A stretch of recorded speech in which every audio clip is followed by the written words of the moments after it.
Bien, buenos días. Continuamos con las actividades. Me da en verdad mucho gusto presentar al doctor Richard Murnane. Él es actualmente profesor de investigación, profesor Thompson de investigación en la Escuela de Educación de la Universidad de Harvard. Es un respetado economista, también está asociado al National Bureau of Economic Research. Y entre sus múltiples trabajos, sobre todo los más recientes, destacaría dos que hacen sentido en esta conversación que justo ahora tenemos. Uno relacionado con el uso de información, que ya tiene algunos años, donde justo ellos crearon un modelo para que las escuelas pudieran aprovechar toda la evidencia y estadística disponible en el sistema. Y el más reciente que tiene que ver con una conversación sobre desigualdad, que es un punto que ha estado implícito en la mayoría de las presentaciones, pero que ahora justo lo tocaremos. Y es en dos sentidos donde vendría esta presentación. El primero, recordarnos los retos que se presentan, sobre todo con respecto a las condiciones en las que las personas comienzan su trayectoria. Dicho de otra forma, cómo las diferencias en cuanto a disponibilidad de recursos, de capital en las familias puede afectar las oportunidades que tienen las personas dentro del sistema o fuera del sistema educativo. Entonces, estos dos aspectos son los que abren este espacio para poder tener una conversación. Y ya en un plano muy personal, con frecuencia menciono a Richard como el profesor modelo. Es decir, es un profesor al que todos quienes hemos tenido oportunidad de estudiar con él, siempre admiramos esta materialización de lo que significa un maestro que se preocupa por formar personas, no solo otorgar calificaciones y leer documentos. De hecho, muy anecdótico, y ahora voy a confesar que algunas veces me pasó, en su clase había que llegar muy temprano o literal te tenías que sentar en el pasillo. Es decir, era una clase en la que los alumnos eran tantos los que lo demandaban que el que llegaba tarde le tocaba pasillo, y ahí viene mi confesión, algunas veces tuve que sentarme en el pasillo por llegar tarde a su clase. De verdad, muchas gracias, Richard, y le cedemos la palabra para que comience con su presentación. Gracias.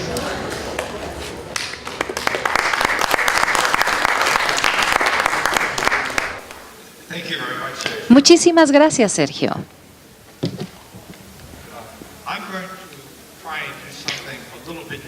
Trataré de hacer algo diferente. Intentaré tener un diálogo interactivo y garantizar que haya una conversación entre nosotros en tres momentos diferentes. Les anunciaré cuando empiece el primero de esos tres momentos.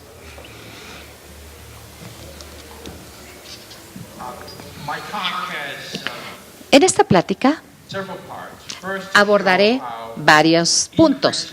En la primera parte hablaremos sobre cómo los aumentos en los ingresos familiares también tienen un efecto en la inequidad, y la inequidad es muy alta de acuerdo con los estándares de la OCDE, y es todavía más alta aquí en México.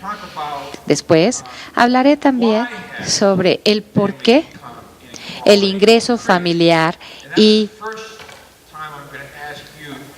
la desigualdad ha aumentado. Y ahí es lo que les voy a pedir, que hablen con la persona que está al lado de ustedes sobre los patrones que tienen en sus países y si tienen semejanzas contra lo que les voy a decir en los Estados Unidos. Después hablaremos sobre cómo el crecimiento de la desigualdad y el ingreso entre las familias ha dado como resultado una reducción en las oportunidades para que los niños que vienen de familias de bajo ingreso puedan prosperar. Y esto es un problema grave, porque quiere decir que este problema se va perpetuando de una generación a la otra. La desigualdad en el ingreso. Y también, ¿cuáles son los mecanismos para poder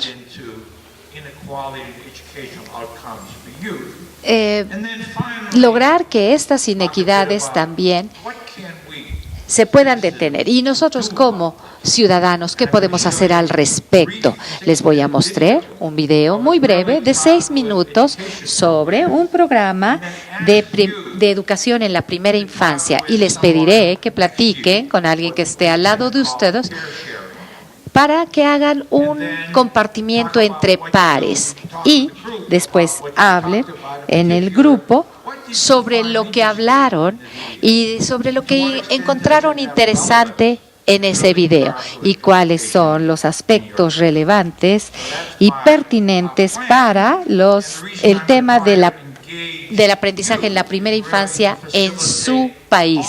Porque yo lo que quiero es que abordemos este tema del aprendizaje durante la vida, aprender de otros también, porque este es un componente clave que todos enfrentamos como un reto.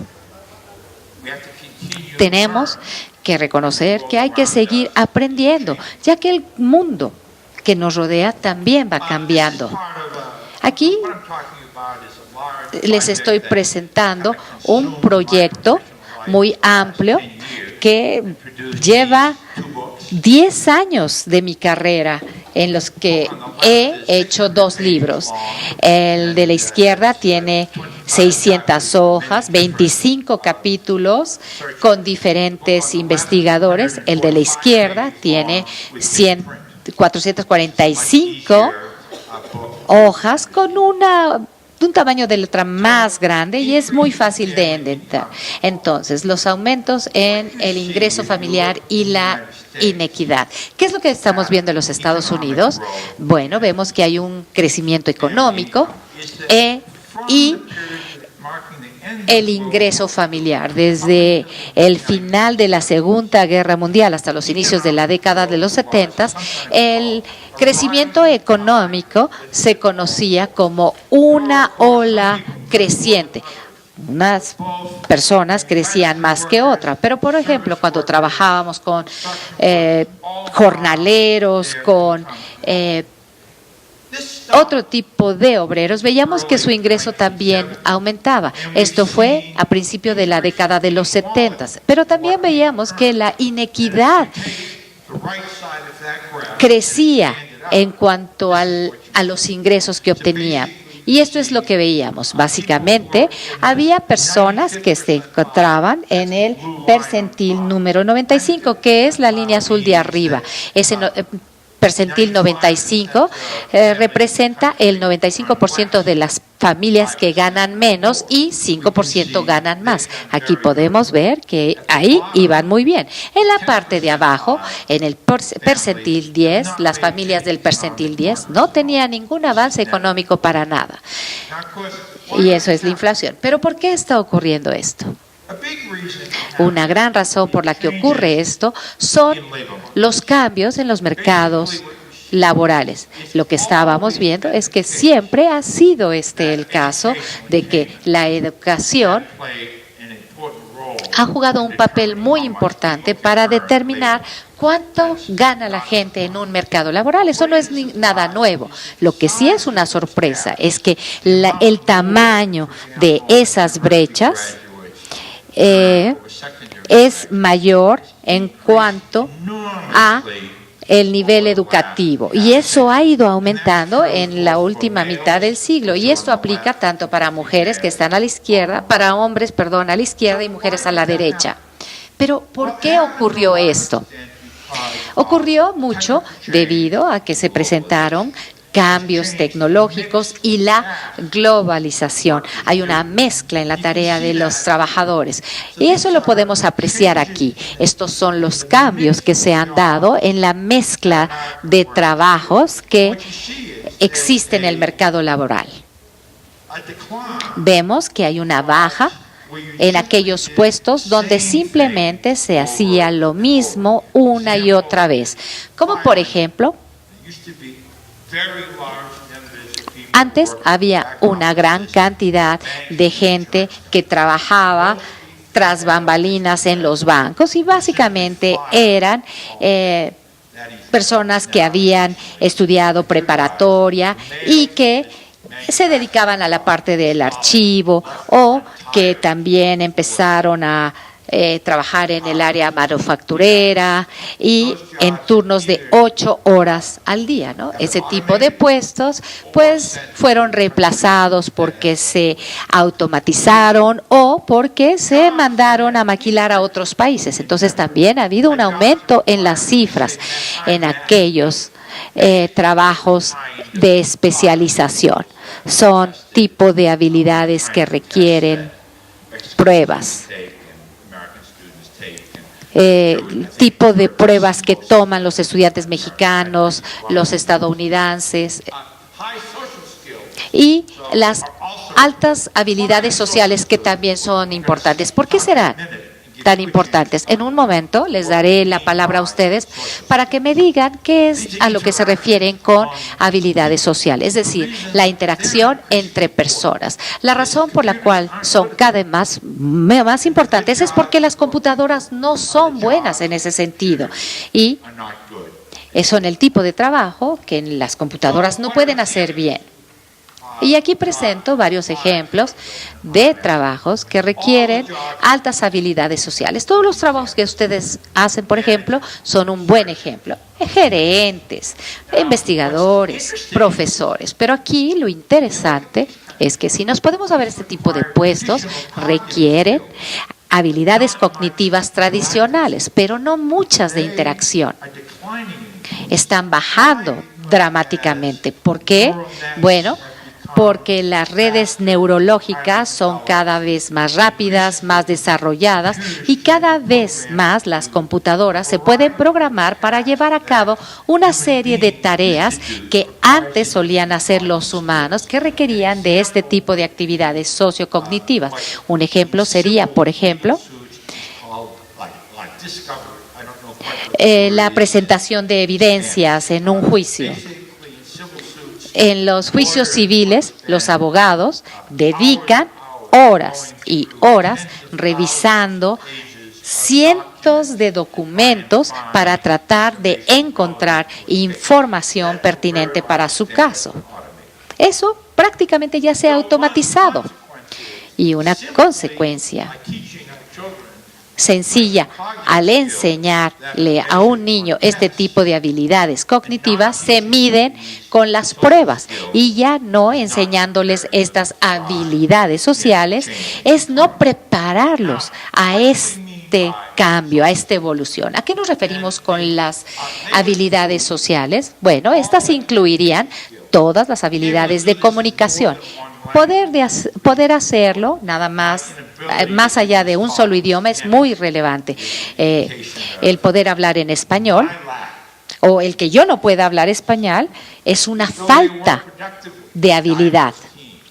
Poder trabajar de manera productiva en equipos interactivos. Enfrentar nuevos retos. Hay personas que son renuentes a enfrentar un nuevo reto. Y esto es algo crítico para el aprendizaje a lo largo de la vida, estar dispuesto a aprender nuevas cosas, porque el mundo está cambiando, estar ansioso de conocer más el mundo. Aprender de otras personas también es sumamente importante. El mundo está cambiando rápidamente y ninguno de nosotros puede aprender nada más por nosotros mismos todo lo que necesitamos. Y esta es la primera vez que les voy a pedir a ustedes que se pongan a platicar con la persona que tienen al lado y que platiquen durante 3 minutos. Después le pediré a un voluntario que se refiera al grupo con micrófonos, que otros vayan pidiéndoles que hablen ya sea en español o en inglés, porque tenemos excelentes intérpretes simultáneas, que estoy muy impresionado con sus habilidades y me pondré mi aparatito para escucharlos. Y les repito, lo que quiero es que se presenten, digan de dónde son, qué es lo que hacen, cuál es su función. Y las preguntas que quiero que se hagan, de las que estarán hablando durante 3-4 minutos con la persona de al lado, es, primero, con la lista de habilidades sociales. Y todo mundo tiene una lista diferente, pero dependiendo de su país, con la lista de habilidades sociales que son importantes para que todos los niños las dominen y las sigan aprendiendo, ¿serían diferentes en todos los países? Aquí les puse yo una lista. ¿Qué agregarían a esa lista? Y en segundo término, que hablen sobre las barreras, los obstáculos que ustedes tienen en sus contextos, en sus países, para habilitar a que todos los niños dominen estas habilidades sociales. O sea, son dos preguntas. Y ahora sí, prendo mi cronómetro. 2 minutos hablando con la persona de al lado sobre las respuestas dentro de sus contextos para una o para dos de esas preguntas. Quisiera pedirles, por favor, que se vuelvan que ya dejen de platicar. Entre los niños de primaria, uno levanta la mano y los niños se quedan callados en los Estados Unidos. Entonces, bueno, muchas gracias. Entonces, tenemos a 2 miembros del personal de CREFAL que tienen micrófonos. Así que si quieren hablar, les pido que por favor se esperen a que les llegue el micrófono. Hablen en inglés o en español. Yo tengo mi receptor para la interpretación. Entonces me gustaría conocer sus opiniones. A ver, el primero. ¿Sería diferente la lista de habilidades sociales en su país? A ver, vamos a empezar aquí. Por favor, muchas gracias. Les pido que nos dé su nombre y de dónde trabaja. Soy Germán Escorza, soy asesor de CREFAL para esta iniciativa, la 2050, y es una idea simplemente. Estábamos pensando, junto con Eugenia, que estamos pasando de la sociedad del conocimiento y la información a la sociedad de la creatividad y la imaginación. Entonces, una habilidad que nos gustaría promover hacia el futuro es una mayor creatividad y más imaginación. Entonces, algo que no sea solo para un país distinto, sino para toda la lista, promover la imaginación y la creatividad. Tenemos a alguien más acá. Carmen Campero, de la UPN de México y de la red EPJA. Nosotros creemos que otras habilidades sociales que habría que incluir es el interés por las otras personas, la tolerancia y el respeto. Se nos hace muy importante como una habilidad social. Gracias. Y la solidaridad. Es otra habilidad social que también se promueve.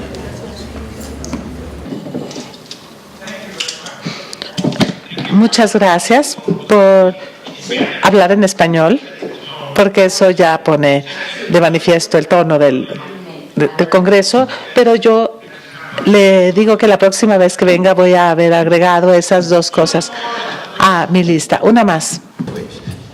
Sí, Guadalupe Quijano García, del ISENCO, Instituto Superior de Educación Normal del Estado de Colima. Creo que son 2. Una, la resolución de problemas. Argumentación, ¿por qué? Ante un contexto altamente adverso, inseguridad, situaciones de la diversidad de crisis, resulta indispensable una formación vinculada a enfrentar los problemas de la vida, ¿no? Tanto la vida familiar, individual, privada, como ese contexto social. La otra está relacionada con la formación de una ciudadanía activa. Creo que varios ponentes la han referido, sobre todo la necesidad de formular esa gobernanza, de que ante esas problemáticas o ante la necesidad de plantear propuestas o diseñar esas nuevas instituciones, pues se requiere que se forme a las personas proactivas, participativas, críticas y reflexivas, ¿no? Es decir, una cultura de la información, del seguimiento de la observación y de la rendición de cuentas. ¿Cuánto se gasta? ¿Cuáles son los beneficios en los ámbitos de desarrollo? ¿No? Hablando de los ODS, de los 17. Sería todo. Gracias.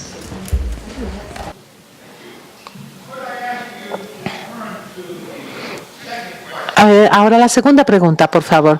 ¿Cuáles son los obstáculos que que impiden que los niños dominen estas habilidades en el ámbito laboral? ¿Por qué es tan difícil?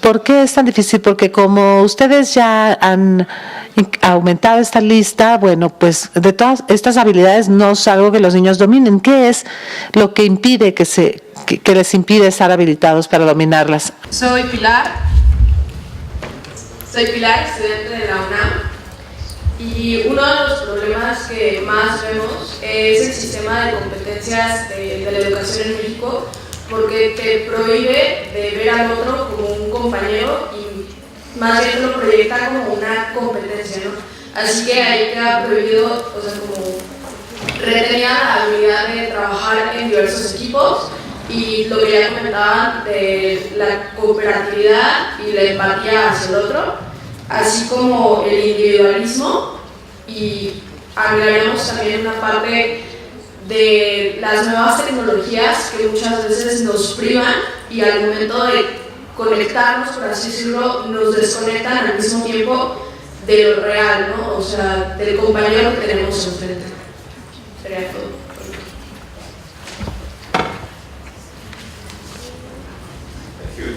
Another here.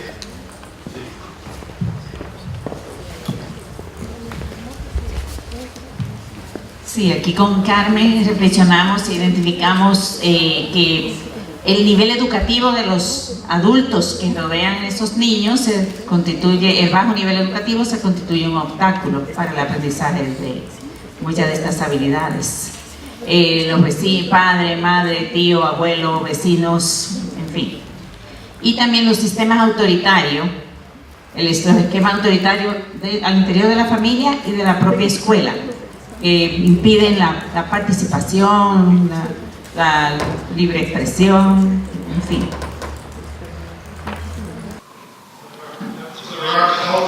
Entonces hay desafíos culturales. ¿Y qué pasa con lo que ocurre en las escuelas, dentro de las escuelas? Algunos de ustedes no son de México, me han dicho. La instrucción en la escuela le ayuda a los niños o fomenta que los niños aprendan estas habilidades o no. ¿Alguien por allá, por favor, quiere tomar la palabra? Si le dan la palabra, por favor. ¿Le pueden dar en la segunda fila, por favor?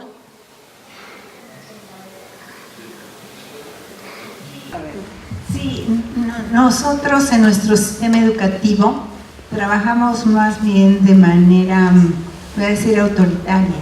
Y en el programa de educación de adultos intentamos lograr estas habilidades de comunicación, de trabajo colaborativo, pero siempre es un gran reto porque quienes colaboran con nosotros fueron educados en una formación más autoritaria. Entonces, vencer y hacer que los facilitadores trabajen para las competencias que nosotros queremos impulsar es una cuestión de que no encontramos eco en la comunidad ni en el contexto. Entonces es un trabajo que va avanzando poco a poco.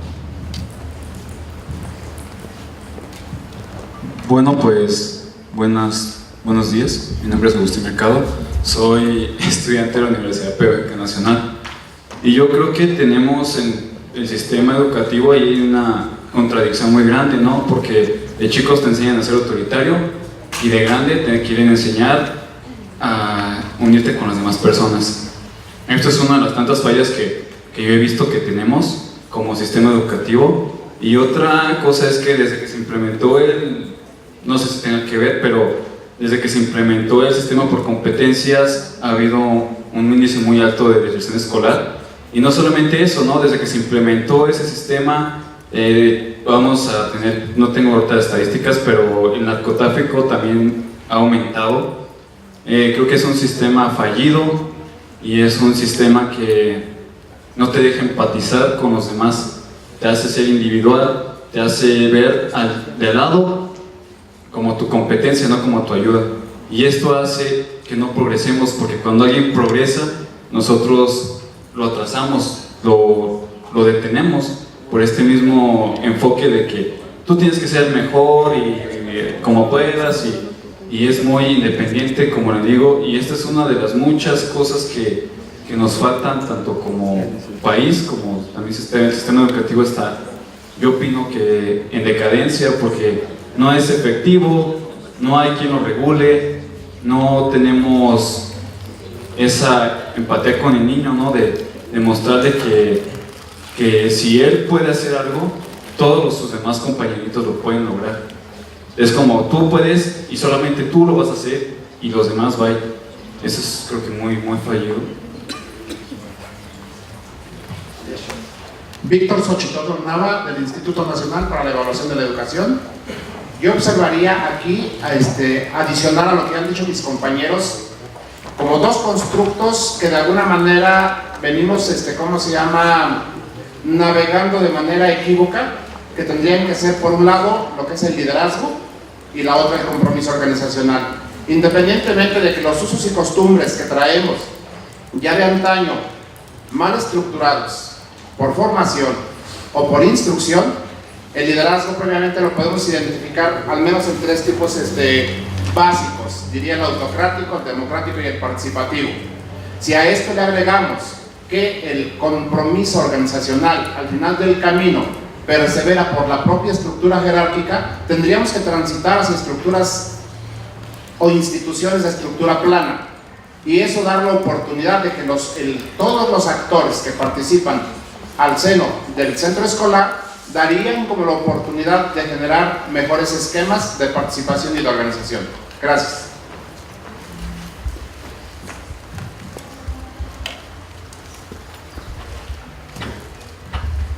Bueno, mi nombre es Apolinaria Arzú, de Honduras. Las ponencias que hemos escuchado desde que se inauguró el evento nos hace ver y aprender para lo largo de la vida quiere decir qué es lo que le vamos a heredar a nuestros niños. En primer lugar, los niños es el reflejo del hogar, que es la sociedad, es la primera sociedad, ¿no? Ubiquémonos en las comunidades donde nos toca vivir. Miramos que es una serie de competencia.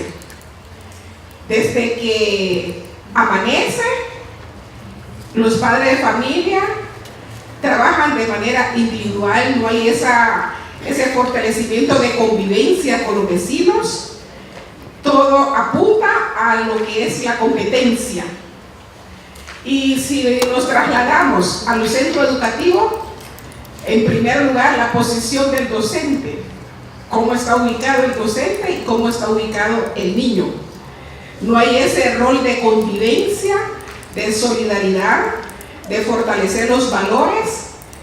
Entonces, cuando usted decía cómo debe de actuar el niño, entonces debemos de pensar cuál es el papel del docente en la formación del individuo o del niño o de la sociedad. La educación para lo largo de la vida, eso nos permite hacer un alto y revisar nuestra conducta como educadores, como técnicos, qué es lo que le vamos a heredar a nuestros jóvenes y cómo estamos transmitiendo estos conocimientos. Pienso yo que todo este proceso que nos atañen aquí hace ver que nosotros tenemos que dar un alto y ver hacia dónde vamos a marchar desde hoy en adelante como educadores de jóvenes y adultos.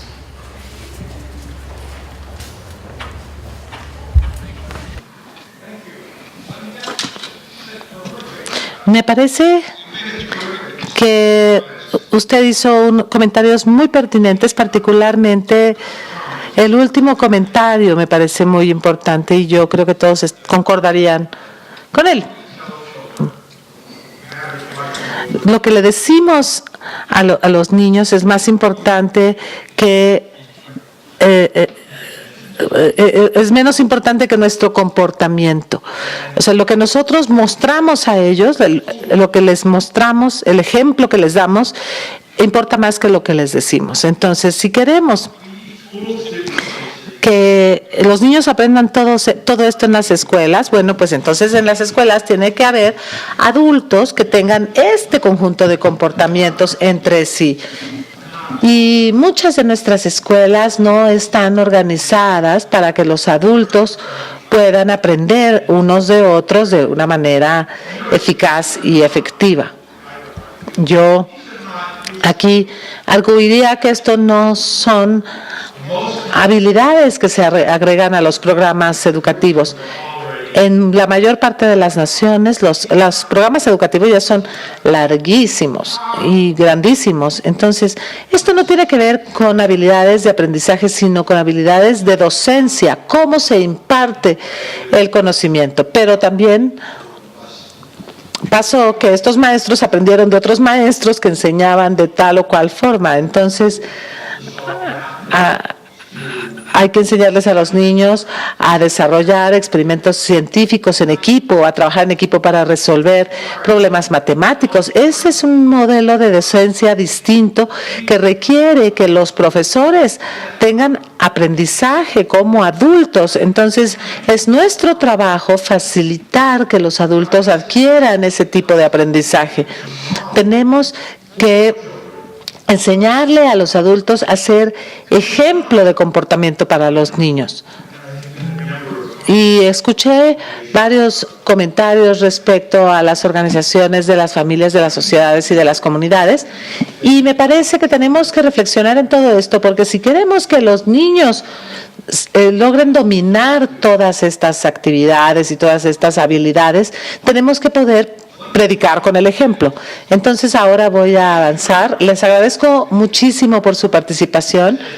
Cuando hablé con Sergio acerca del diseño de esta sesión, me preocupaba un poco si querrían ustedes participar o no. Y Sergio me dijo, ni se preocupe. Y por supuesto, tuvo toda la razón. Ahora voy a proseguir y va a haber otras dos oportunidades de interacción con sus colegas para que hagan después aportaciones. Otra de las razones por las que tenemos este aumento en la inequidad salarial en los Estados Unidos es porque hay un porcentaje creciente de niños en los Estados Unidos están creciendo en hogares uniparentales. Entonces, muchos de estos padres no tienen mucha educación. Si uno tiene padre y madre o dos padres que han ido a la universidad, pues por supuesto van a tener un ingreso mucho mayor que el de un padre soltero o madre soltera que no terminó la escuela. Entonces vemos que este cambio en la demografía de los Estados Unidos tiene problemas que aquejan a la estabilidad salarial. Y después vemos que hay una gran inequidad salarial. Pasa en México, también pasa muchísimo en los Estados Unidos, y me parece que eso también pasa en muchos otros países latinoamericanos. Entonces, ¿cómo afecta esto a los niños de las familias de bajo ingreso y las oportunidades que van a tener hacia el futuro? Entonces, de hecho, infortunadamente vemos brechas en la educación de los niños vemos cómo van creciendo los ingresos en las familias de los Estados Unidos. Y aquí vemos el porcentaje de niños que fueron adolescentes a mediados de los años 70. Y estos son adolescentes cuyas familias están en el cuartil inferior de los Estados Unidos. Y estos son niños cuyas familias tenían ingresos en el cuartil superior de los Estados Unidos. Y vemos una gran brecha. Solamente el 5% de los niños de las familias de bajos ingresos que eran adolescentes en la época de los años 70 pudieron graduarse de la universidad a la edad de 25 años, en contraste con el 36% del cuartil superior. Y ahora vamos a adelantar en el tiempo, y estos son niños que fueron adolescentes en los años 90. Y vemos que entre los niños que fueron adolescentes en los años 90 y que pertenecían al cuartil inferior de los ingresos, hubo una mejora, aunque sea muy modesta, pero mejora. Solamente 9% de ellos hubieran obtenido un grado de licenciatura para la edad de 25 años. En contraste, el porcentaje de adolescentes que para la edad de 25 había conseguido un grado de licenciatura ya era de más de la mitad. De nuevo, vamos a ver esta gráfica sobre lo importante que son los logros escolares para poder mejorar el ingreso de las familias. De hecho, hablamos del crecimiento y de la inequidad. Entonces, la inequidad, la desigualdad se va pasando de generación en generación. Y esto representa una amenaza enorme para las democracias plurales en las que vivimos. ¿Por qué ha ocurrido esto? Bueno, pues, ¿por qué ha ocurrido que la desigualdad entre los ingresos familiares se traduce en una gran desigualdad en logros educativos para los niños? Bueno, pues hay por lo menos 3 razones. La primera es cuánto dinero gastan las familias en los niños. El segundo lugar es el lugar donde viven las familias, y la tercera parte es con quién van a la escuela los niños. Les voy a mostrar unas cifras y después les voy a pedir que reflexionen si el patrón es similar en las comunidades en donde ustedes viven o si el patrón es distinto. Lo que estas cifras nos muestran, o que estas líneas de gráficas nos muestran, es la cantidad de dinero que las familias gastan por niño. Estos son las familias en el quintil inferior en los Estados Unidos, y estas son las familias en el quintil superior en los Estados Unidos. Entonces, ¿cuánto dinero gastan por año por niño? Y estas cifras son excluyentes de la inflación. Es decir, son cifras en precios del año 2008. Entonces, lo que ven aquí es que al inicio de los años 70 había una brecha de lo que gastaban en los hijos. Las familias de mayor ingreso pues gastaban más en sus hijos que las familias de menor ingreso. Eso no es de sorprender a nadie. Pero vean lo que pasó en 30 años. Si excluimos la inflación, vemos la cantidad enorme en la que aumentó esa brecha. Aquí la diferencia era de unos $2,700 en dólares de los años 70. Aquí la brecha es de $7,500. ¿Y en qué se gastan el dinero? Pues se lo gastan en cuidado infantil de alta calidad, en campamentos de verano, en escuelas privadas, en pasantías, en vacaciones en otros países, en aprendizaje de idiomas, en cualquier otra cantidad de cosas que permiten que los niños adquieran habilidades sociales. Entonces, este es un mecanismo que en el que la desigualdad en el ingreso familiar contribuye a la desigualdad en las oportunidades y que impiden que se realice esta idea de igualdad de oportunidades para todos. El segundo es que cada vez más las familias que tienen mucho dinero se mudan a vecindarios en donde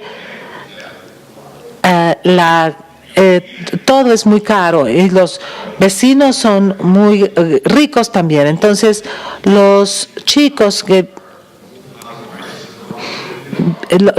bajos ingresos viven en barrios residenciales baratos o de menor ingreso, y por lo tanto sus vecinos también son de bajos ingresos. Entonces, ¿importa el vecindario donde uno crece? Este es un debate que ha durado muchísimo tiempo entre los sociólogos en los Estados Unidos, y se hizo investigación muy innovadora en los Estados Unidos en los últimos años.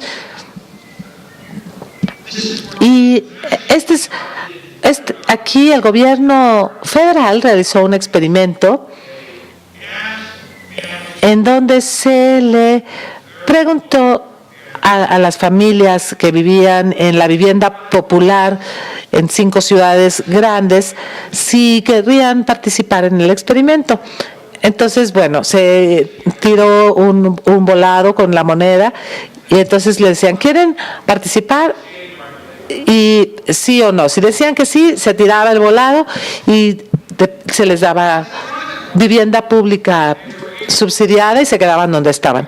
Pero si resultaban ganadores, se les daba un subsidio sustancial, importante, para que se cambiaran a un barrio de vivienda privada, con la condición de que tenían que escoger un vecindario donde hubiera muy bajo índice de pobreza. Entonces, se hizo un seguimiento durante casi 20 años.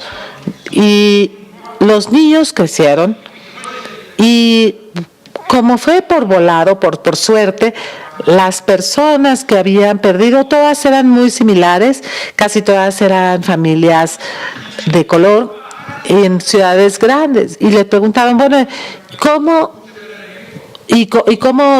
resultaron los niños cuando se cambiaron a los mejores vecindarios? Entonces, hubo un cambio radical para los niños que tenían menos de 13 años cuando se cambiaron de vecindario. Y estos son los ingresos de los hijos que se mudaron al mejor vecindario cuando tenían menos de 13 años. O sea, había niños que para los 28 años estaban ganando casi $13,000 más que los que no habían logrado cambiarse de vecindario porque perdieron en el volado. Entonces, sí importa donde uno crece, y sí es importante, es fundamental que las familias se muden de vecindario cuando los niños son muy jóvenes. Y el último que tenemos es el aumento en el gasto. Tenemos una mayor segregación residencial, y el último concepto es el aumento en la segregación escolar. Esto no nos cae de sorpresa. Yo creo que en la mayor parte de los países los niños van a la escuela cerca de su casa. Entonces, si cada vez hay más segregación por ingreso en los vecindarios, pues también lo habrá en las escuelas. Entonces, los niños van a estar en la escuela con niños que son casi igual de pobres que ellos, y pues no les va a ir muy bien. Eso quiere decir, eso proviene del hecho de que hay efectos en los grupos. O sea, es decir, todos los padres tienen trabajos malos, hay también efectos de la movilidad, porque las familias pierden sus casas, entonces se tienen que cambiar de casa y se cambian de escuela. Y por otro lado, es porque trabajar en esas escuelas es sumamente difícil, y por lo tanto no hay maestros bien capacitados o bien calificados que quieran trabajar en esas escuelas. Entonces, vemos estos mecanismos, que hay una brecha cada vez más grande en el ingreso, también está la segregación residencial y una mayor segregación escolar por ingreso. Esos son los mecanismos a través de los cuales hay una desigualdad superior, en que la desigualdad de ingreso entre las familias se traduce en una desigualdad de oportunidad de acceso para los niños en las siguientes generaciones. Esta es la segunda vez que les voy a pedir que hablen con su vecino de asiento y que reflexionen si estos patrones son similares o distintos en sus países. Vamos a darnos 3 minutos, y si es distinto el patrón en sus países. Me gustaría conocer sus ideas y también me gustaría que me dijeran si hay algunos otros mecanismos que influyan en que esto ocurra. 3 minutos. Por favor. Les pido a los voluntarios que hagan sus comentarios sobre las preguntas que les hice. O sea, no es que me dé envidia que estén teniendo una muy buena conversación sin mí, ¿eh? Bien. Les pido, por favor, a algún voluntario que comente sobre estas preguntas y me encantaría escuchar a personas que no han hablado antes. ¿Sería tan gentil de venir al frente a hacer su comentario? Adelante. Con micrófono, por favor. Preséntese, diga su nombre, de dónde viene. Soy Carolina Mendoza, investigadora de CREFAL. Me gustaría añadir otro factor que puede explicar la desigualdad de resultados educativos en México, además de los que usted ya mencionó. En particular, en el subsistema de educación superior tenemos la situación de la segregación que se refiere por diversificación institucional. Las instituciones son muy diferentes. No es lo mismo estudiar en un bachillerato a distancia que en un bachillerato tecnológico, en un bachillerato técnico, o incluso también dentro de las mismas escuelas hay otros mecanismos de segregación. Por ejemplo, el estudiar en un turno matutino o en estudiar un turno vespertino son también factores que contribuyen a explicar la desigualdad de resultados educativos. Esto. Gracias. Thank you very much. Those are really interesting and important comments. In the very back, in the green, in the very back. Oh, okay, there and then in the back. Okay, go ahead, please. Acá, bueno, ahí queremos comentar algo. Yo quiero hablar un poco por Chile. ¿Pueden escuchar? Okay, gracias. Bueno, Chile es el sistema educativo más segmentado del mundo. Gran parte de eso se explica por los vouchers y, bueno, y como toda Latinoamérica y otra parte del mundo, es una sociedad altamente diferenciada en clases sociales. Entonces, estos mecanismos se reproducen tal cual en Chile, pero también está este tema de que quizás puede lograrse una integración o habilidades sociales al interior de la escuela, pero son entre sectores específicos, entre sectores sociales específicos, y no hay como una integración o relaciones sociales entre sectores o entre clases sociales. Entonces se profundiza mucho esa segmentación. Al interior de la escuela es un mundo, ¿no? O sea, no hay una integración social entre clases sociales que después se podría expresar, no sé, en la sociedad, ¿no? Entonces acá igual quieren hablar del caso de Alemania. Soy Ilse Brunner, trabajo aquí en el CREFAL, pero soy de Alemania y en Alemania existen exactamente estas condiciones que, por ejemplo, hijos de académicos van a la universidad, muy pocos hijos de trabajadores van a la universidad, y es por el sistema que segrega desde muy temprana edad a los alumnos que son capaces de estudiar y que los que no son capaces de estudiar, que es a la edad de 10 años, los padres y la escuela deciden si eres material para la universidad o eres material no para la universidad. Gracias. Bueno, Agustín Barbosa, de México, y considero que igualmente...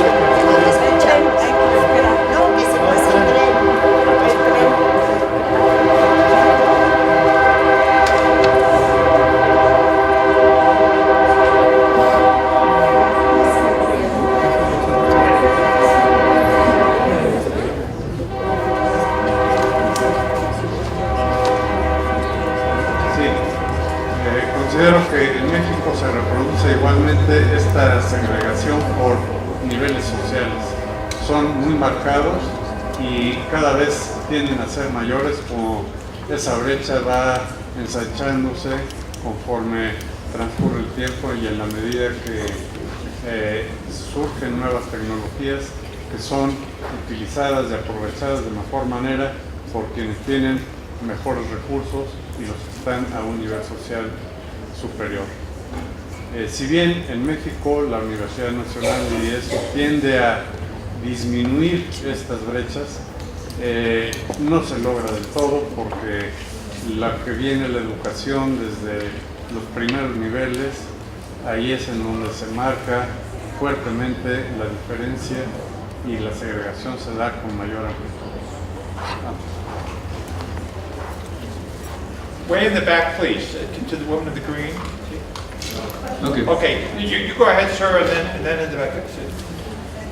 Perdón, soy Ricardo Zúñiga Correa y estudio en el campus de la EMES, Morelia, por parte de la UNAM.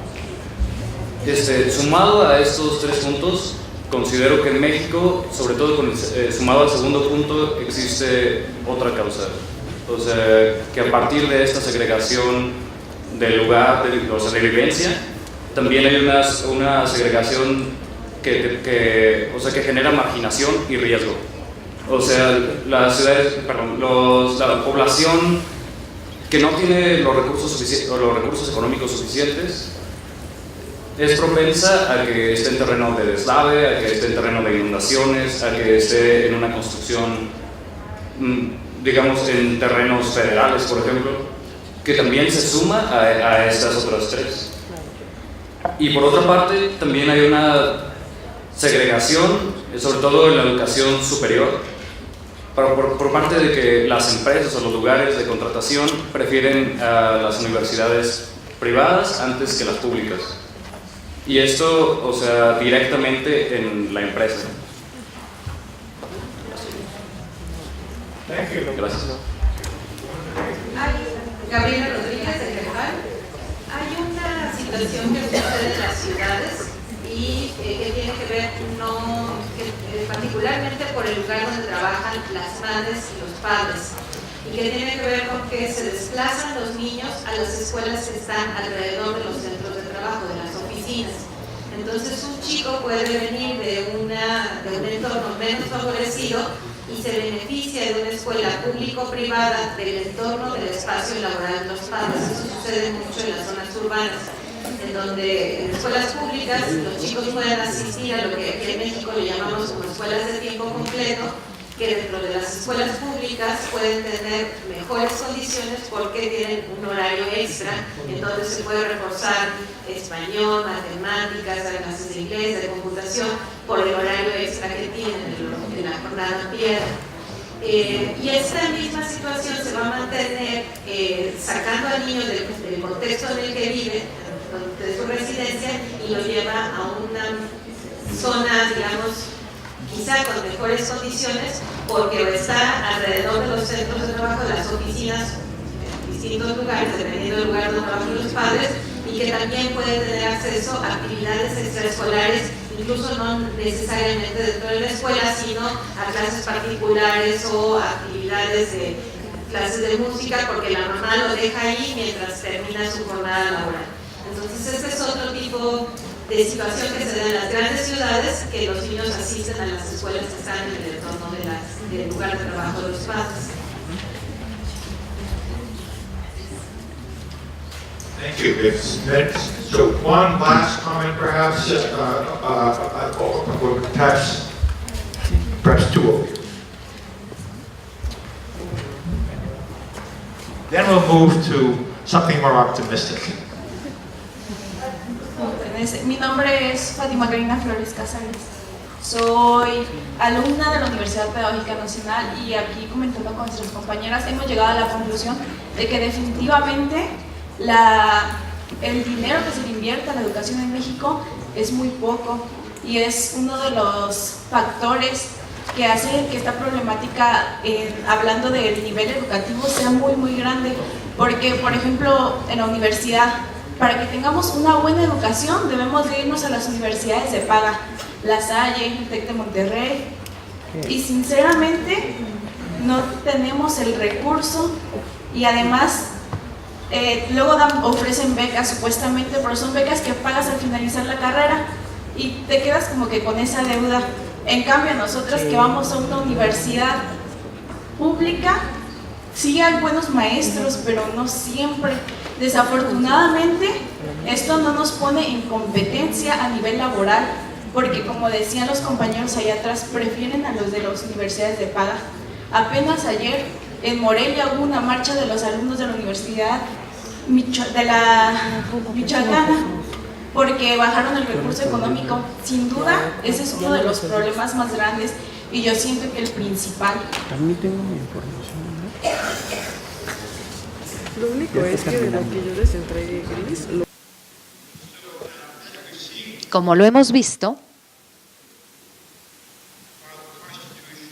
aun cuando las constituciones de todos nuestros países garantizan el derecho a una oportunidad igualitaria para la educación y para que haya una movilidad, hay fuerzas que obstaculizan eso. Y les es más difícil mantener estas fuerzas. Claramente, tenemos grandes desafíos para poder promover la movilidad ascendente. Y esta movilidad ascendente es muy importante. ¿A qué me refiero? Un niño puede crecer en una familia de bajo ingreso. Sin embargo, si ese niño trabaja, se esfuerza, sus hijos ya no van a crecer en una familia de bajo ingreso. A esto es a lo que nos referimos con la movilidad ascendente, que es tan importante. En los Estados Unidos es el aglutinante, ya que es muy difícil unir a toda esta sociedad. Esta movilidad ascendente decrece y eso es una gran amenaza a la estabilidad democrática.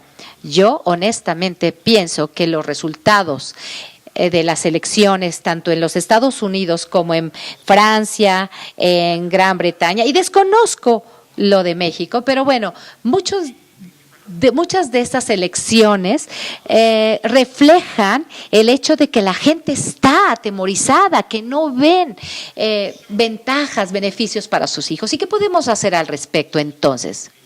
Salta a la vista que las sociedades están enfrentando grandes desafíos y no hay una solución única y sencilla que cualquier país puede implementar. Sin embargo,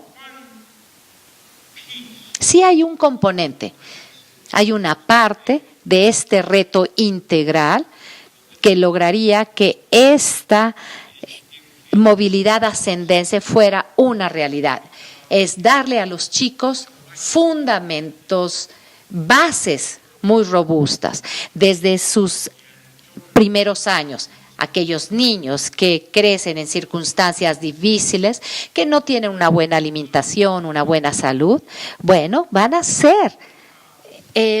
tener estos obstáculos desde la niñez. Claro, lo que les acabo de decir no es suficiente, pero sí ayuda. Junto con mi colega hemos estado trabajando y empezamos a encontrar propuestas educativas en los Estados Unidos que tuvieran como meta mejorar las oportunidades de vida para aquellos niños que vienen de familias desfavorecidas, programas ya bien evaluados y que tengan viabilidad, que no se queden nada más durante un año y desaparezcan, para ver si marcaron una diferencia. Escribimos al respecto de eso en nuestro segundo libro, teníamos los recursos que nos dio una organización y logramos hacer un video de 6 minutos sobre estos programas exitosos. Les quiero mostrar uno de ellos. Es un video de 6 minutos. Y después les voy a pedir que se pongan a hablar sobre lo que han visto. Si esto hace eco con las posibilidades que ustedes tienen en su país. Estamos hablando aquí de un programa de alta calidad para niños de la primera infancia en Boston, donde se hizo una muy buena evaluación Así.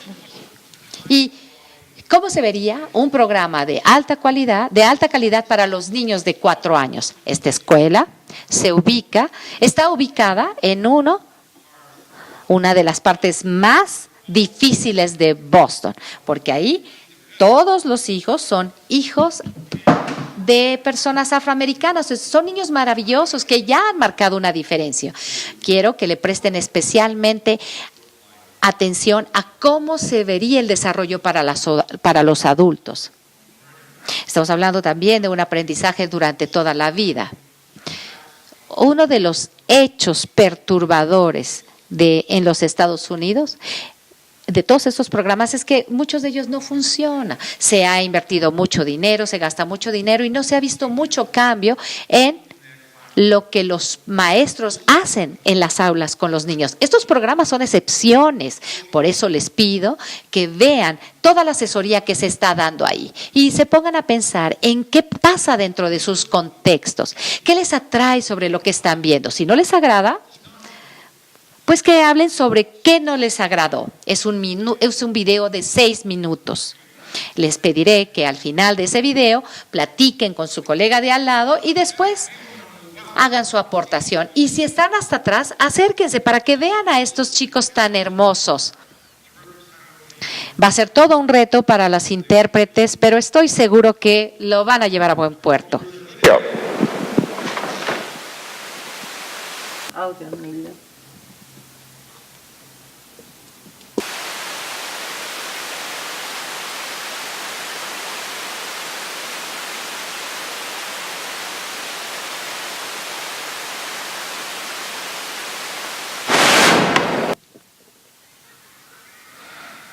Restaurando la oportunidad. Escuelas públicas en Boston después de un día para niños de preescolar.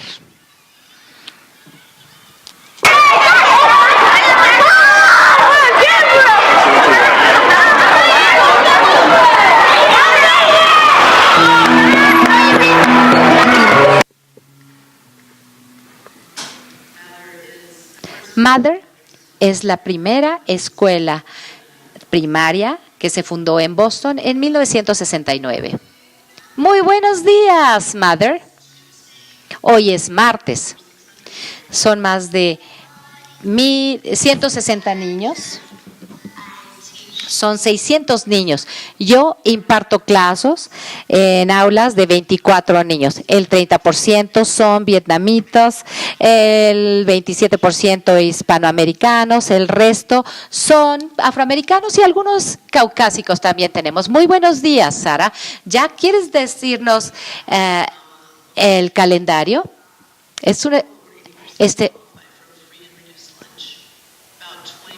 25% de nuestros niños aplican para servicios especiales.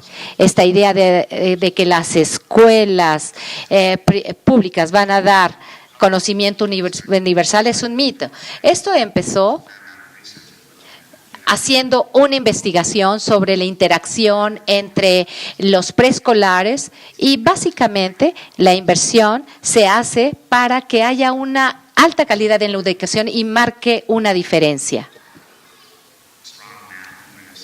Se les ha dado mucha información matemática y el contenido es muy importante. Vamos a ver una historia, un cuento. A ver, aquí la mano roja va a ser una pizza. Este es un texto maravilloso para los niños.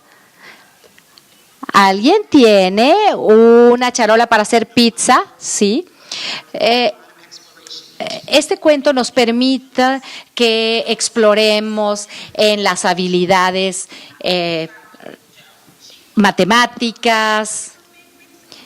Por ejemplo, ella le empieza a echar la harina a un recipiente y lo empieza a agitar. Es muy interactivo.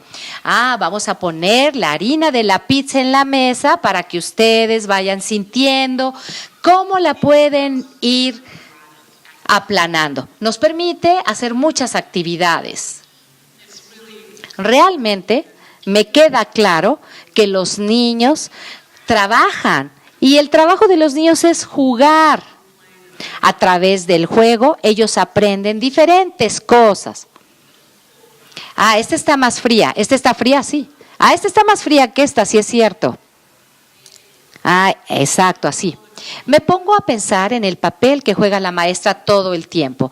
Diana, ¿qué notaste? Ah, que tiene cabello café. El papel es estar comprometido con los niños, escucharlos, observarlos, estar listos para hacerle la pregunta justa en el momento correcto. ¿Esa es tu casa? ¿Así la tienes? Sí, aquí. Los mentores juegan un papel muy importante para que los maestros se pongan a pensar en su papel.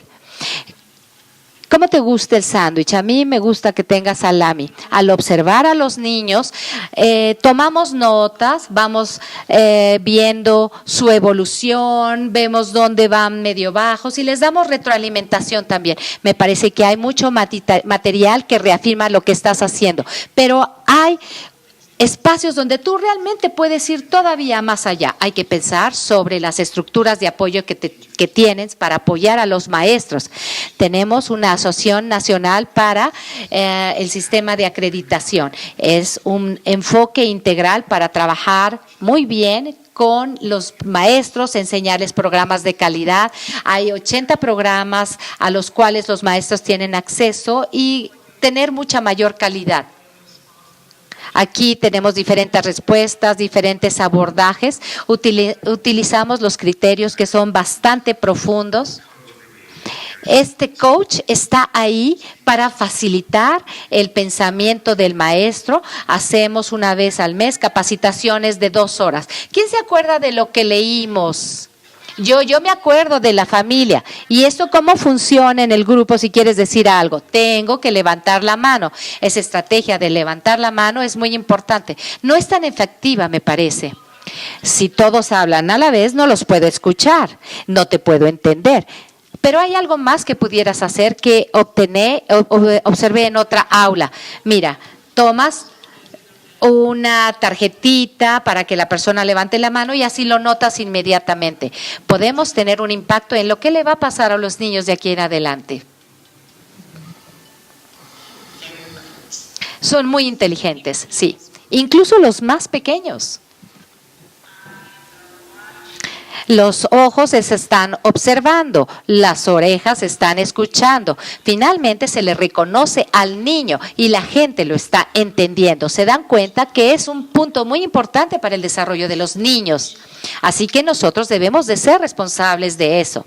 A mí me parece que es maravilloso.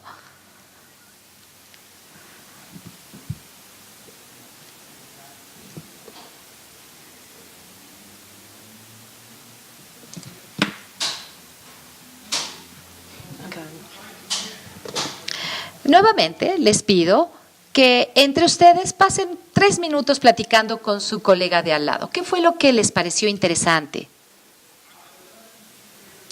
¿Existen lecciones aquí que pudieran ser pertinentes para sus sistemas educativos? Perdonen, gracias. A ver, comienzo de nuevo. Les pido que pasen 3, 4 minutos ahora platicando con la persona que tienen al lado. Que hablen sobre aquellos aspectos que les parecieron interesantes. Si estos programas que ya tienen ustedes implementados son similares o no, cuáles son las diferencias. Hay cosas aquí que ustedes pudieran implementar para mejorar sus programas. Si no les agradó, pues que comenten también por qué no les agradó. 3, 4 minutos para hablar al respecto. Les pido, por favor, que retomemos la presentación.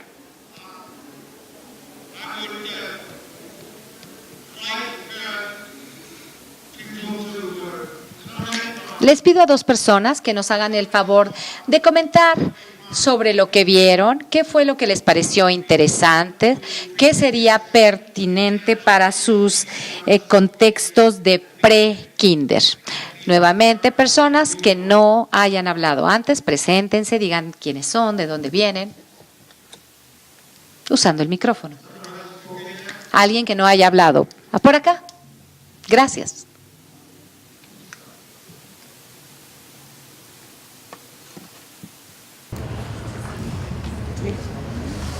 Hola, soy Nilsa Lum de Paraguay.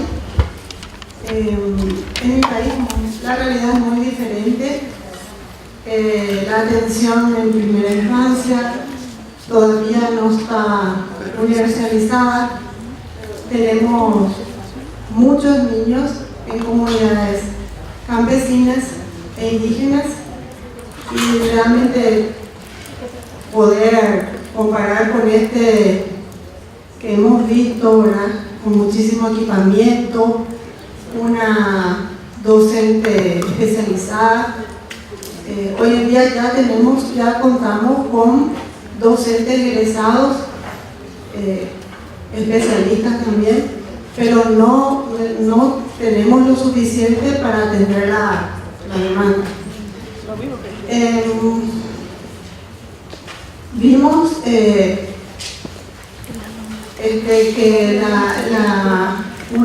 un sistema muy integrador. Nosotros también tenemos comunidades con niños indígenas. Muchas veces se abren escuelas especiales en esas comunidades con profesores también indígenas. Sería muy bueno poder hacerlo también así de manera integradora, con suficiente material, mayor equipamiento.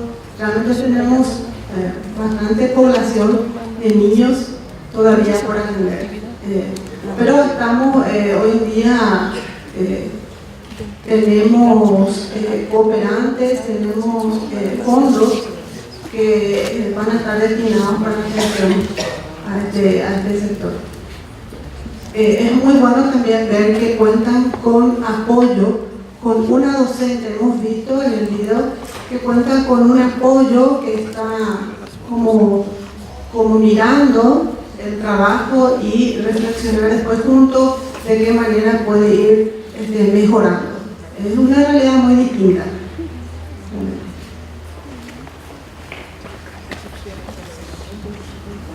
Thank you very much.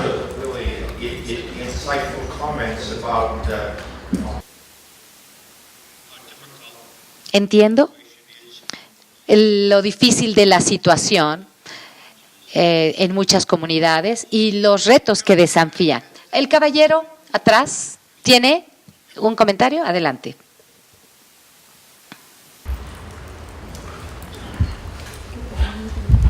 Bueno, ya Vygotsky desde 1900 planteaba que el contexto era determinante. Un investigador ruso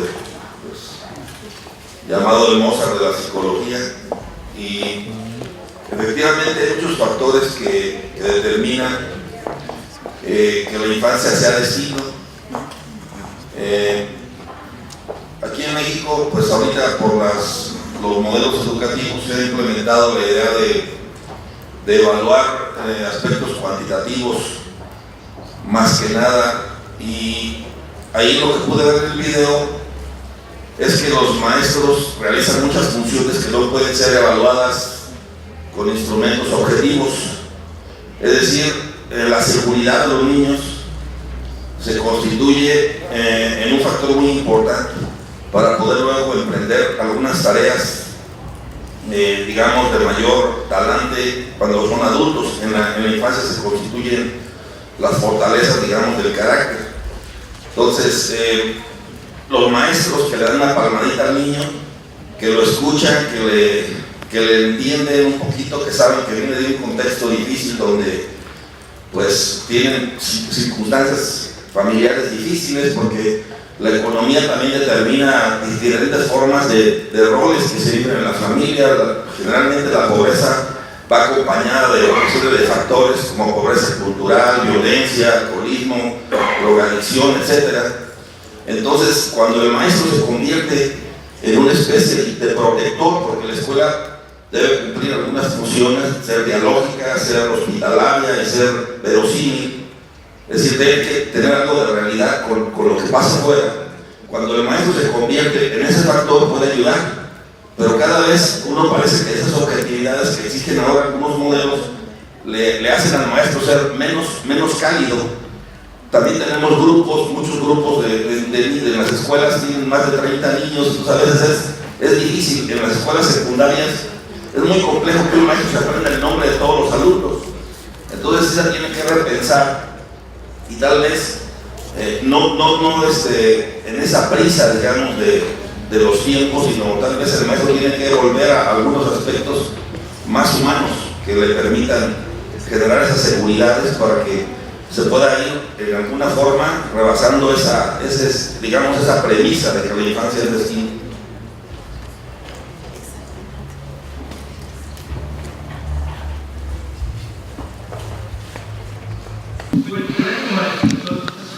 A mí me pareció un comentario sumamente interesante. ¿Alguien quisiera comentar sobre la última parte de que tiene una perspectiva diferente, o alguien quiere decir algo respecto de este comentario último que acabamos de escuchar? ¿Si están de acuerdo o no? ¿A alguien que quiere decir? Vamos a regresar con usted en un momento, pero yo quisiera ver si hay alguien que quiere responder a este último comentario que se acaba de hacer. Pues yo creo que referente a lo que dice el señor, tenemos una falla muy grande otra vez, porque realizamos programas que no tienen como un seguimiento, como que lo podemos ver, y no hay como esa meta a lograr. Hay programas que aquí en México que buscan ayudar al niño, pero no lo logran. Aquí veo que tiene como un porqué, tiene un objetivo, tiene un pasado, porque los niños los quieren sacar de ahí, buscan un mejor contexto, y aquí la mayoría de los programas tienen un porqué, pero no le dan seguimiento. No hay esa opción de continuar con él, de darle profundidad, de conocerlo más. Solamente lo tenemos y lo intentamos aplicar porque ni siquiera es una aplicación correcta.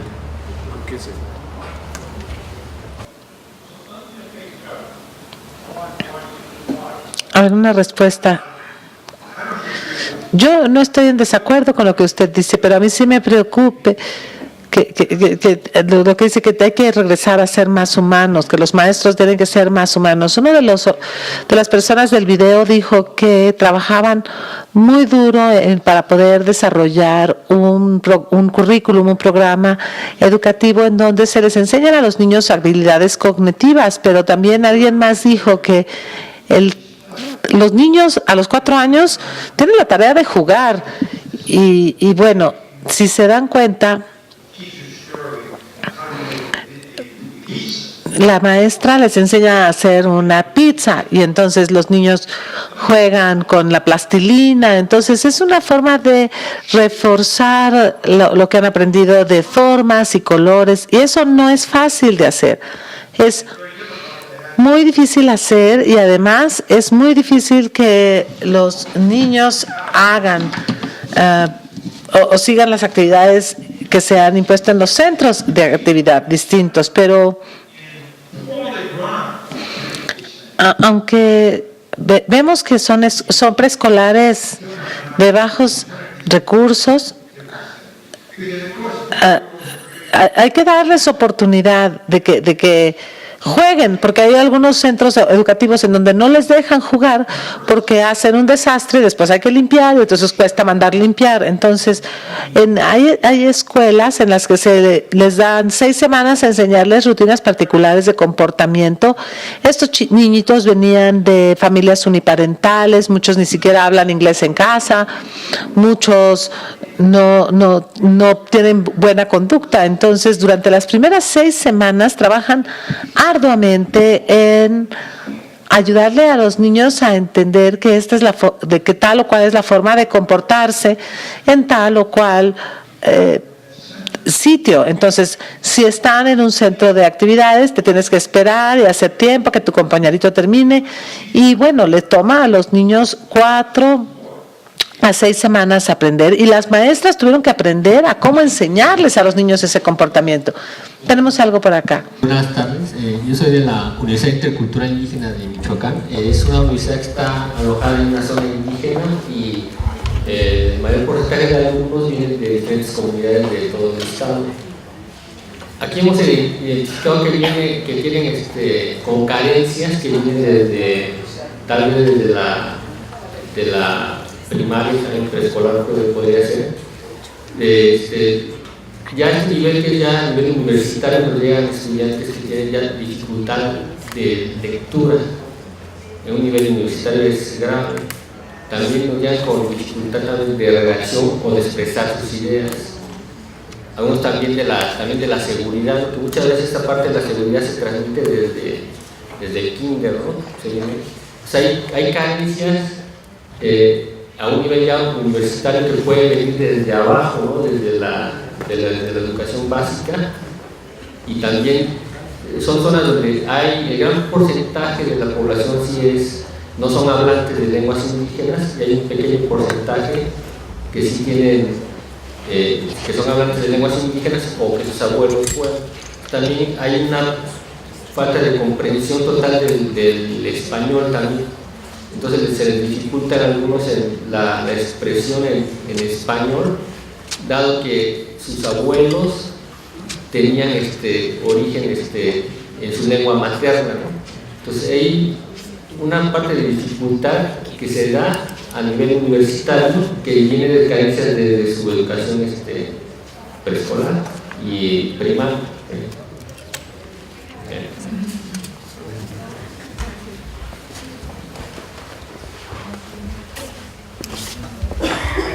So 2 last comments, one here and then one back. Hola, buenas tardes. Soy Karina Nalda, trabajo en la Secretaría de Educación de la Ciudad de México, y con el riesgo de a lo mejor no ser tan exacta, porque es otra área en la que trabajo en la Secretaría, se desarrolló un programa, un modelo para atención a la primera infancia. Lo vivimos todos dentro de las diferentes direcciones, lo conocimos pues, pero desde donde nosotros estamos y lo que nos comentaron quienes lo realizaron, lo implementaron, porque este modelo de atención a la primera infancia tiene mucho que ver con el programa o con el video que acabamos de ver. Lo que nos comentan, el principal, digamos, problema para la implementación es la resistencia y contradictoriamente o paradójicamente de los padres. Es decir, las personas no son conscientes, a lo mejor aquí sí, en este entorno, aquí estamos hablando todos de educación, trabajamos en ello, pero las personas no son conscientes de la necesidad de este tipo de programas educativos desde esa edad y la importancia que tiene. Es decir, lo que les preocupa es tener dónde dejar a sus hijos para poder ir a trabajar. Entonces no hay una necesidad de entrar en un esquema de profesionalización, en una escuela diferente, que tenga otro tipo de cuidados, otro tipo de enseñanzas a través del juego. Entonces no había esa conciencia desde las familias. En el caso de la Ciudad de México, muchos de los centros en donde se cuidan a los niños de la primera infancia son centros comunitarios que se generan alrededor de mercados, en la Merced hay, en la Central de Abastos hay varios, digamos en unidades habitacionales, y son atendidos por madres también. Es decir, se ponen de acuerdo, tienen un espacio, una casa, alguien la pone y 2 o 3 mamás que no trabajan cuidan a los niños del resto que se va a trabajar. Entonces tampoco hay conciencia de que ellas tienen que tener esta preparación.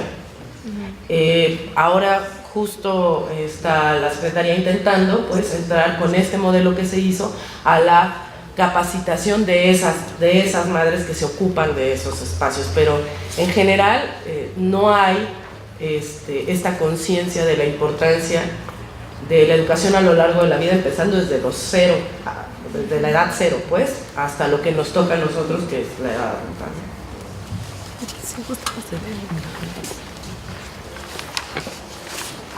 Buenas tardes. That's very well said. I can't really add anything to that very compelling statement about the challenge. Many challenge for educators is helping parents to understand the importance of this. So last comment in the back, sir. Jaime Rodríguez Ramos, participé en el programa binacional México-Estados Unidos as team teacher of kindergarten. Trabajé en French Camp en Stockton, California, y encuentro una semejanza bastante fuerte con este distrito escolar de Boston. Y efectivamente platicábamos con mi compañera, maestra de educación primaria, que advertimos ese desarrollo profesional en el distrito escolar, en kindergarten, que pues lo viví en French Camp. Realmente se hace un equipo de trabajo docente efectivo. Yo me encontré que siendo maestro de preescolar, pues tuve el rechazo de la población latina. Me decían, oye Jaime, pues yo vengo de Guatemala, vengo de México, y bueno, más bien los niños anglos, los padres de familia anglos, aprobaban mi práctica docente en kindergarten. Entonces vemos con mi compañera que hay una identidad lingüística en Boston y se respeta la diversidad. Finalmente terminé como profesor en Oakland con estudiantes anglos que querían aprender español. O sea, esa es la realidad, ¿no? Que vemos que hay un sistema educativo en Norteamérica muy sólido. Realmente se aprecian las competencias cognitivas. Yo encuentro una identidad fuerte. Y bueno, aquí en México pues tenemos áreas por desarrollar. Generalmente estamos divorciados entre educación básica, educación superior, educación media superior. El subsistema de educación extraescolar también pues pareciera que estamos divorciados. Fui fundador de la aldea infantil SOS de Morelia para niños sin padres. Realmente Ginebra tiene muy clara el modelo educativo. Donde tuvimos problemas para implementar la ley infantil en Morelia fue precisamente con los propios pobladores que veían ajeno el proyecto de aldeas infantiles, y más bien pues en Ginebra, en Suiza, con los directivos de FIFA, tuvimos todo el apoyo para trabajar el modelo de madre educadora. Entonces siento que a nivel Latinoamérica, a nivel del Caribe, tenemos que fortalecer por ejemplo los modelos que presenta el Distrito Escolar de Boston para realmente hacer un desarrollo, para tener sinergia entre padres de familia, docentes y los propios estudiantes. Gracias. Muchas gracias por todos sus comentarios. Claramente, el cambio es algo muy difícil en todos los entornos y es muy difícil convencer a los padres de la importancia de esto, pero hemos aprendido mucho en la comunidad investigadora acerca de lo que debe ser la educación en edad temprana. Y el cambio es difícil en todas partes y probablemente se haga más fácil con los niños pequeños que con los niños más grandes, porque los niños ahí no representan ningún problema. A los niños les gusta jugar, pero el problema son los adultos. Infortunadamente, tengo que proseguir. Les agradezco mucho sus comentarios, pero todavía tengo pendientes 2 diapositivas más. Y bueno, yo creo que aquí las lecciones aprendidas es que los cambios en la economía estadounidense han hecho que cada vez sea más importante contar con las competencias que antes no eran tan importantes. Y por otro lado, han hecho que sea cada vez más difícil que los niños de familias en situación de desventaja sean menos tengan menos oportunidad de adquirir estas habilidades, y eso significa que habrá desigualdad en todo. Hay mejores oportunidades para los niños que crecen en mejores vecindarios que en los vecindarios de ingresos bajos, porque las democracias van a depender de poder dar estas oportunidades para lograr una real igualdad. Si quieren ver este video y otros 2 videos de 6 minutos, los podrán encontrar en este sitio. Ahí está mi dirección de correo electrónico, y quisiera yo agradecerle a las intérpretes por su trabajo. Gracias. Y gracias a todos.